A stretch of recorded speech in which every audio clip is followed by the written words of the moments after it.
Кој е Кирил Петров, новиот директор на архив? Кој е Мартин Костовски, кој треба да го замени Лука Кржаловски во Службен весник? Без образложение за јавноста зошто некој е компетентен, владата именуваше нови директори. Според информациите на телевизија Нова, Кирил Петров, новоименуваниот директор на Државниот архив, доаѓа од партијата Нова алтернатива на Ѓорѓио Ровчанец, кој е во коалиција со СДСМ. Петров е генерален секретар на партијата, а по професија е адвокат. Досегашниот директор Филип Петровски пак вели дека се уште не добил никакво решение. Во моментов е на годишен одмор и токму поради тоа смета дека разрешувањето е незаконско. Кабинетот веќе го испразнил, но најавува дека одлуката ќе ја успори. Што го прават е надвор од закон, не само во мојот случај, туку и во случај на други директори на јавни предпријатија кои што се назначени од управни одбори. Што значи дека како што беше инсталирана ова марионетска режимска структура на сила, така продолжуваат и сега да работат и најверојатно тоа ќе биде стил од сокупното работење на сила и надвор од закон.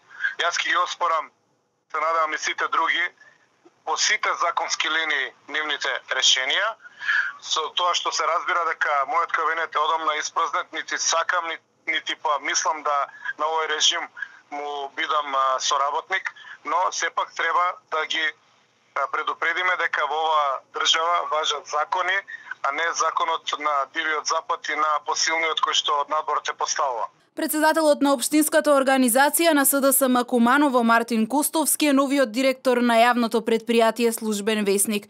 На јавноста е познат по инцидентот кога нападна двајца трактористи кои беа дел од протестите на граѓанската иницијатива за заедничка Македонија. Во полицискиот извештај од СВР Куманово за Костовски беше наведено дека во алкохолизирана состојба едно од лицата го удрил со тупаници по телото, нанесувајќи му телесни повреди.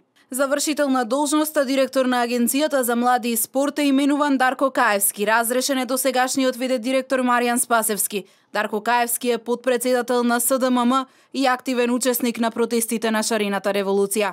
Бројни негативни реакции за поставувањето на Каевски има на социјалните мрежи. На истата седница беа направени уште неколку други кадровски промени. Нов директор на Агенцијата за администрација е Спасе Глигоров, досегашен раководител на секторот за човечки ресурси во општина Струмица и член на извршниот одбор на СДСМ. Тој доаѓа на местото на разрешената Жаклина Николовска.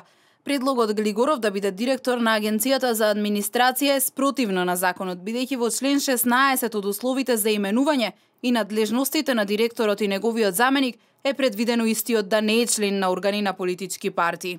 Апостол Симоновски е новиот директор на Државниот завод за статистика и досега работел во институцијата што ќе ја предводи. ВМРО ДПМН и денеска обвини дека на незаконски начин владата на Заев сака да протурка партиски војници кои не се компетентни. Тврдат разрешувањата се направени без претходен оглас и приложен сертификат за познавање на јазик. Вчера како партија го повикавме Управниот инспекторат да реагира на случаите за незаконски именувања на непрофесионални и компетентни кадри.